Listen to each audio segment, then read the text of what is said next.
La question du zéro artificialisation nette, alors je ne l'avais pas développée, je préférais répondre en fonction des questions.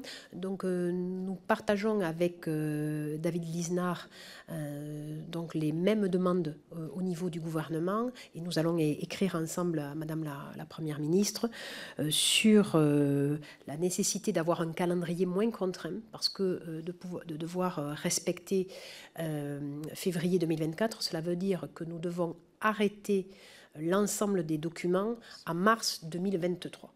Et là, très objectivement, parce qu'après, il y a un temps de consultation des personnalités publiques, pas du public, hein, des personnalités publiques, qui est de 11 mois. Voilà. Ça veut dire que nous, on nous demande, en un peu plus de 6 mois, 7 mois, de consulter l'ensemble des territoires, ce qui, matériellement, n'est pas possible. Matériellement, n'est pas possible pour des régions qui ont 5200. Voilà, 5200 communes pour le Grand Est.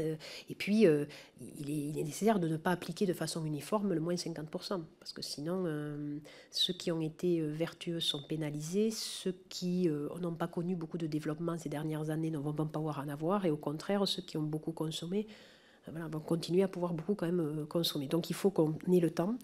Nous demandons aussi qu'il y ait un décompte donc, national sur les grands projets d'intérêt européen, que ce soit les infrastructures de transport, que ce soit bien sûr les LGV, mais que ce soit également les grandes structures industrielles.